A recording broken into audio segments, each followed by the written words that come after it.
మాదిగల మద్దతు 2024 సార్వత్రిక ఎన్నికల్లో తెలుగుదేశం పార్టీకి మాదిగ సంఘాలు ఒక ఐక్యవేదిక ఏర్పడి మద్దతు ఇవ్వాలని గత నెల రోజుల క్రితమే నిర్ణయం చేసుకొని రాష్ట్ర వ్యాప్తంగా పర్యటన చేపట్టి ఈరోజు కర్నూలు టౌన్ తెలుగుదేశం పార్టీ కార్యాలయానికి చేరుకోవడం అనేది జరిగింది. ఈ సార్వత్రిక ఎన్నికల్లో మాదిగలకి సామాజిక న్యాయం చేసిన రాజకీయ పార్టీ తెలుగుదేశం పార్టీ, తెలుగుదేశం కూటమి. అదేవిధంగా చంద్రబాబు నాయుడు గారు అధికారంలోకి వస్తేనే, ఎన్డీఏ కూటమి అధికారంలోకి వస్తేనే మాదిగల భవిష్యత్తు ఉంటుందని, మాదిగలకు రాజకీయంగాను విద్యా ఉద్యోగ రంగాలలోనూ సంక్షేమ రంగాలను ప్రత్యేకించి మాకు అభివృద్ధి జరుగుతుందన్న నమ్మకంతోనే తెలుగుదేశం పార్టీకి మద్దతునిస్తున్నాం. ఎందుకనంటే గతంలో తెలుగుదేశం పార్టీ అధికారంలో ఉన్నప్పుడు ఎస్సీ వర్గీకరణ చేసి మాదిగలకి సామాజిక న్యాయం చేసిన రాజకీయ పార్టీ తెలుగుదేశం పార్టీ. 22,500 ఉద్యోగాలు మాదిగలకి రావడం వల్ల డాక్టర్లు అయ్యారు, ఇంజనీర్లు అయ్యారు, ఎంతో అభివృద్ధిని సాధించారు. ఆ తర్వాత వచ్చిన రాజకీయ పార్టీలు మాదిగలను విస్మరించాయి. ఈ పరిస్థితుల్లో మరి వైసీపీ ప్రభుత్వం అధికారంలోకి వచ్చిన తర్వాత ఈరోజు విద్య లేదు, ఉద్యోగాలు లేవు, ఉపాధి లేదు, సంక్షేమం లేదు, ఇవన్నీ కూడా నష్టం జరుగుతూ ఉన్నాయి. మరి ఇక్కడ నుంచి ఏం చేయాలి అన్నప్పుడు ఖచ్చితంగా జగన్మోహన్ రెడ్డి అధికారంలోకి రావడానికి నా ఎస్సీ ఎస్టీలే నా అన్నదమ్ములు లాంటి వాళ్ళు, నా అక్కచెల్లెలు లాంటి వాళ్ళు, నా మేనమావలు లాంటి వాళ్ళు అని చెప్పాడు. కానీ అధికారంలోకి వచ్చిన తర్వాత 151 సీట్లు రావడానికి కారణం ఎస్సీ ఎస్టీలు అయితే, అదే ఎస్సీ ఎస్టీల మీద దాడులు జరుగుతూ ఉంటే ఇవాళ జగన్మోహన్ రెడ్డి మరి కనీసం పోలీసులను మందలించి పోలీసులని ఎస్సీ ఎస్టీ అట్రాసిటీస్ని సక్రమంగా అమలు చేయమని ఆయన ఇప్పుడు కూడా మందలించలేదు. కేవలం స్టేషన్ బెయిలించి పంపటం వల్ల బాధితులకు ఈరోజు కూడా న్యాయం జరగలేదు. కాబట్టి ఒక పక్క మాదిగలకు రాజకీయంగా సీట్ల పంపిణీలో ఈ ఎన్నికల్లో కూడా ఆయన అన్యాయం చేశాడు. అదేవిధంగా దళితుల మీద దాడులు జరిగినా నిర్లక్ష్యం చేశాడు. ఈ పరిస్థితుల్లో సంక్షేమం పూర్తిగా దారి తప్పింది. ఇవాళ ఎస్సీలకు చెందినటువంటి 27 సబ్సిడీ రుణాల పథకాలని రద్దు చేసి మరి మాదిగలకి తీరని అన్యాయం చేశాడు. అదేవిధంగా మాదిగ మాల రెల్లీ కార్పొరేషన్ ఏర్పాటు చేసి మరి ఇవాళ 3 కార్పొరేషన్లు కూడా ₹1 కూడా నిధులు విధించకుండా అన్యాయం చేశాడు 5 ఏళ్ల పాటు.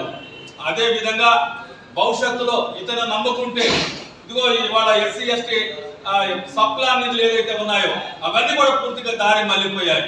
కాబట్టి ఇవాళ పేదరికంలోకి వెళ్ళిపోవడానికి, పూర్తిగా సంక్షేమం నిర్వీర్యం చేయబడటానికి మాదిగలతో పాటు మాలలతో పాటు ఎస్సీ ఎస్టీ బీసీలు పూర్తిగా అన్యాయానికి ఈ ప్రభుత్వంలో మరి బలయ్యారు, పేదరికంలో ఉన్నారు.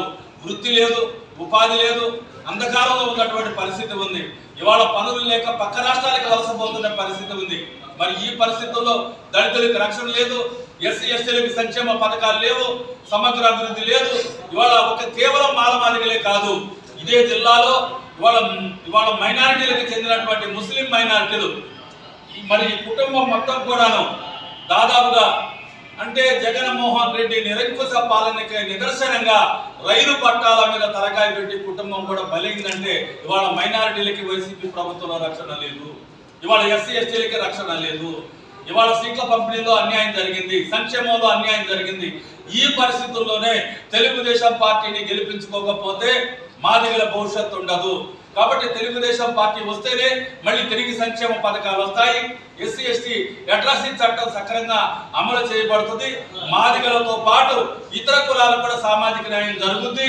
ఇవాళ వైసీపీ ప్రభుత్వంలో ప్రత్యేక హోదా లేదు, విభజన హామీలు లేవు, రైల్వే జోన్ లేదు, స్టీల్ ప్లాంట్ విశాఖ అమ్ముడు పోతే దాన్ని పట్టించుకునే పరిస్థితి లేదు. ఇట్లా రాష్ట్ర అభివృద్ధి కుంటుబడి అప్పులు పాలైంది. ఇవాళ ఎస్సీ ఎస్టీలకు సంబంధించిన మెజారిటీ ప్రజలు ఇవాళ మందు తాగుతూ ఉంటారు. ఆ మందు చీపలిక్కరగా మారి వేల వందల కుటుంబాలు చనిపోవడానికి కారణం వైఎస్ జగన్ ప్రభుత్వమే. మరి ఈ పరిస్థితుల్లో జగన్మోహన్ రెడ్డికి ఇస్తే ఎస్సీ ఎస్టీ బీసీ మైనారిటీలే అన్యాయానికి గురవుతారు. కాబట్టి తిరిగి వాళ్ళందరికీ కూడా మేము ఒకటే చెప్తున్నాం, మాదిగలుగా మేము ఎంత నష్టపోయామో ఎస్సీ ఎస్టీ బీసీలుగా మైనారిటీలుగా మీరు కూడా ఈ ప్రభుత్వంలో అంతే విధంగా నష్టపోయారు. కాబట్టి జగన్మోహన్ రెడ్డి ప్రభుత్వాన్ని ఓడిద్దాం, తెలుగుదేశం పార్టీని గెలిపిద్దాం, చంద్రబాబు నాయుడు కూటమికి అండగా నిలబడదాం. తెలుగుదేశం ఎన్డీఏ కూటమికి అండగా నిలబడితే కేంద్రంలో వర్గీకరణ జరుగుద్ది. రాష్ట్రంలో చంద్రబాబు నాయుడు గారు ఖచ్చితంగా ఇప్పుడు ఎన్నికల్లో రాజకీయ సమన్వయం చేశారు, భవిష్యత్తులో కూడా మరింత సామాజిక న్యాయం చేస్తారనే నమ్మకం, అందులో దానివల్ల మాదిగలకు సమగ్ర అభివృద్ధి జరుగుద్దని, సంక్షేమం పూర్తిగా అమలు జరుగుద్దని, అదే విధంగా తెలంగాణలో కేసీఆర్ ప్రభుత్వంలో 10 లక్షల రూపాయలు మరి దళిత బంధు పథకాన్ని తీసుకొచ్చారు. చంద్రబాబు నాయుడు గారు కూడా రేపు అధికారంలోకి వస్తే దళిత బంధుని కూడా సంక్షేమ పథకాలతో పాటు దాన్ని అమలు చేస్తే బాగుంటుందని ఆయన కూడా మేము ఒక సూచన చేస్తా ఉన్నాం. ఖచ్చితంగా తెలుగుదేశం పార్టీని అధికారంలోకి తీసుకురావడానికి ఆంధ్రప్రదేశ్లో ఉన్న 50 లక్షల మంది దగ్గరికి మా వాయిస్ని తీసుకెళ్తాం. మాదిగ సంఘాలుగా మేమందరం కూడా కలిసికట్టుగా తెలుగుదేశం పార్టీని గెలిపిస్తాం. చంద్రబాబు నాయుడుతోనే మాదిగలు అభివృద్ధి ఉంటుంది, చంద్రబాబు నాయుడుతోనే సంక్షేమం ఒక పక్క, అభివృద్ధి మరొక పక్క ఉంటుందని నమ్ముతూ తెలుగుదేశం పార్టీకి మొట్టమొదటిగా ఆంధ్రప్రదేశ్లో మాదిగ సంఘాల శ్రీకారం చుట్టూ తిరుగుతున్నాయి. ఖచ్చితంగా గెలిపించుకుంటాం, సామాజిక న్యాయాన్ని మేము సాధించుకుంటాం, ప్రజాస్వామ్యాన్ని కాపాడుకుంటాం, నిరంకుశ పాలనకి ఫుల్ స్టాప్ పెట్టాలని నిర్ణయం చేసుకునే మాదిగ సంఘాలన్నీ కూడా ఐక్యవేదికగా తిరుగుతున్నాయని సందర్భంగా మేము తెలియజేస్తూ కర్నూలుకి ఈరోజు చేరుకోవడం అనేది కూడా జరిగిందని